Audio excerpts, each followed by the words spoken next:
It's Emily Ray, your course director here for Portfolio 3. Just wanted to give you a little bit of feedback on those personal brands that you guys have been working on. So I'm going to take a look at the logo and the business card that you've designed and give you a little bit of positive, productive feedback to help move this to its next best place. Now, you guys have been also working on revising your portfolio websites and enhancing them from what you created last month and editing for the web. So the idea would be to take this feedback and to use it to help mold the next best iteration of both this personal brand, the aesthetic graphic aspect of it, and how that translates into a consistent look and feel on your portfolio websites. So let's take a look at what you guys created.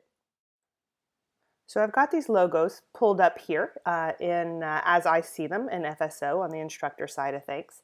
And I'm going to take a look at each one and just comment on the usability and the readability of the design, also thinking about the flexibility and the scalability of what you've created. So first off, we have Matt Costas, and it looks awesome. This is a really cool custom design here that he's done with his initials, and he's got his name kind of arced up over the top here. One thing I'll say, Matt, is that you kind of have this line design. It'd be cool to see a uniformity between the weight of what this line is and the weight of the fonts that you've chosen, right? So what I see here is kind of a thicker stroke around the design than what we see here in the text. So I would maybe recommend mirroring those two things. As we scroll down here, just to take a look at what you've created in the business card, it almost, and I don't know if this is because it's slightly bigger or because you've put a heavier stroke on it, but here we can see it kind of even more pronounced, the differences between this. Now you've chosen this kind of very condensed font for your name and then for your contact details. What I'll say is that a condensed font is great for short bits of text, titles and subtitles, but in smaller applications it becomes dense and harder to read. And so certainly down here where you have your contact details, you might want to use something that's a bit more readable, because the way that this is all squished up makes it hard to read, what people might need to see in order to get in contact with you, to hire you for a job. While you can use it sort of decoratively here with your name, I would recommend something that's maybe even contrasting to this and make it a little bit more clearer to read these contact details down here. Now you've kind of backed yourself into a corner with always needing to showcase this design in a vertical format because of the way that you have it laid out here. And this is something that I think that you'll likely struggle with in the future because it's going to be hard to put this into a horizontal type format. An alternate way that you could express this would be to have this be an icon and then just have your name kind of coming straight across here. I know that you're drawn to this design and it works in this application, but you're going to be using it and needing it to be flexible. So that would be a way that you could help plan for that. The other thing I'd say is that you've done your business card here, and while we're looking at it here on the screen, as I'm blowing it up and making it bigger, it's clear and easy to read. But we have to remember that a business card is designed to be printed, and actually when someone has this in their hand, it's going to look about this size, maybe even a little bit smaller. And so think about how small your text is showing up. While it might be easy to see as you're designing within these applications, you need to be mindful of what is the ultimate output of whatever it is that you're creating. I see here that you've gone with sort of the grayscale design, color palette. It looks great. Looking forward to seeing how this lines up with what you created on your portfolio site. Next up, we've got the logo of Savannah. Now she is based out of Alaska and is also a musician, so we see those things really brought in here with this design. There's a couple things that I notice immediately, and that's just kind of this being a very busy portion of the design here. We've got an overlap of a ton of different elements. So we've got Alaska, a microphone, we've got this decorative text, and then kind of the tagline down here. It's a lot going on, if you were to put this on top of something other than a plain white background, it might be hard to actually see or read or recognize some of these elements. My recommendation here is the simplification of this. So instead of having these elements overlap, what if you kind of took the shape of the state of Alaska and you brought it over here, you know, and maybe punched out the microphone, or somehow simplified that design quite a bit, because it's pretty ornate as we see it here. And then, you know, I like this decorative font for your name. It's really, you know, there's a lot of motion and fluidness in it. But the kind of light Tiffany blue against the white is a little glaring. It's a little hard on the eyes. I might tweak the tone of that color just a little bit. As we go down here and we look at your business card, we see that you have included you know, a number of different ways that we can find you, get in touch with you, which is great. But you know, using kind of this same, you use another font here that is also kind of handwritten or decorative, and those just simply aren't as easy to read, and it kind of gives the same flavor here. Like I recommended for Matt, I might suggest using something that's more contrasting and easier to read. You know, so again, simplification of this, making it so these things don't overlap, and using you know, not just a decorative kind of scripted handwritten font, but something that is a little bit easier to read for people to pick up these contact details. After Savannah, we have Ashley. So here we have just a very simple design. It looks as if she's kind of highlighting the shape of a brain as a light bulb, and then kind of block letters, something that looks kind of maybe hand sketched, but you know, with a little shadow to it here. What I'll say is that, you know, the color palette that was chosen here, the pink stands off really great against the white, kind of the light bluish gray color.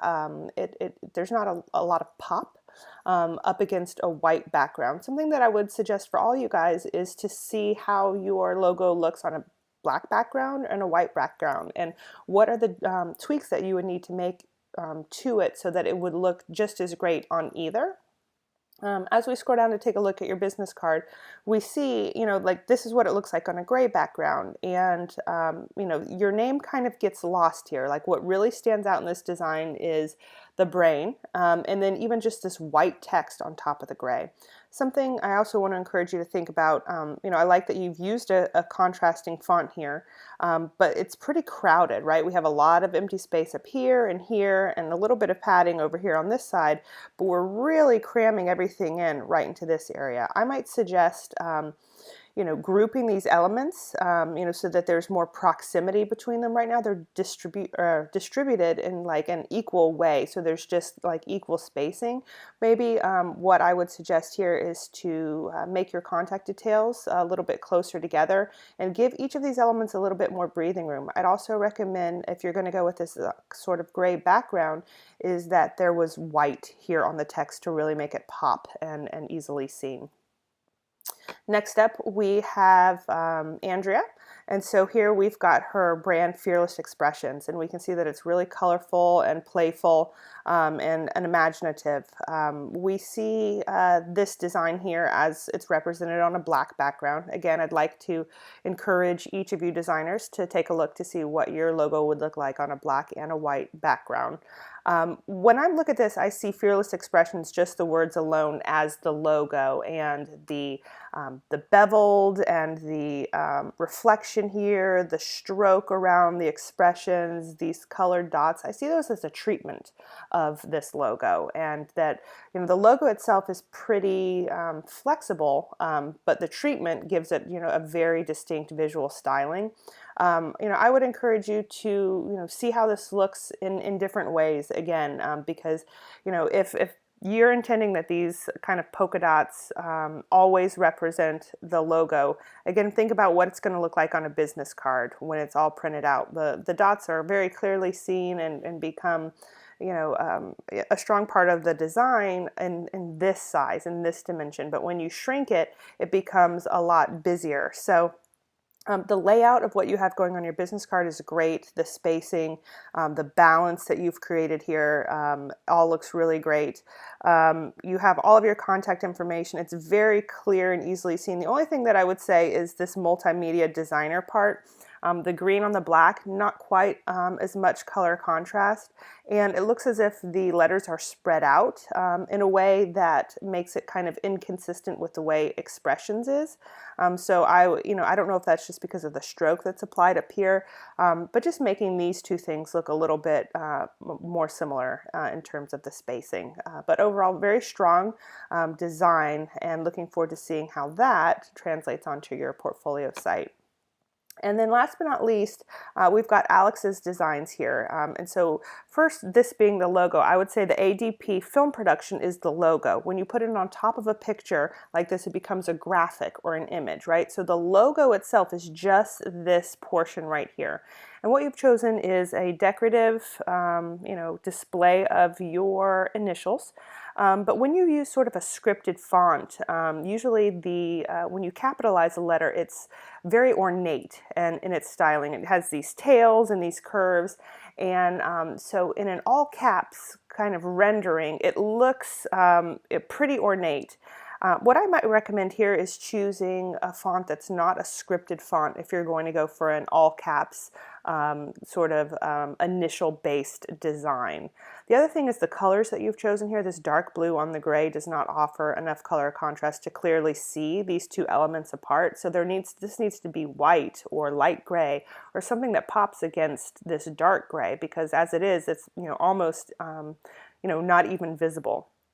The film production, it looks nice in this font, and I would say it would even look nice if you paired it with a contrasting font that was like a sans serif font, something like a simple Helvetica or Arial or something like that that had very clear block letters for that ADP. As we scroll down, we see kind of a different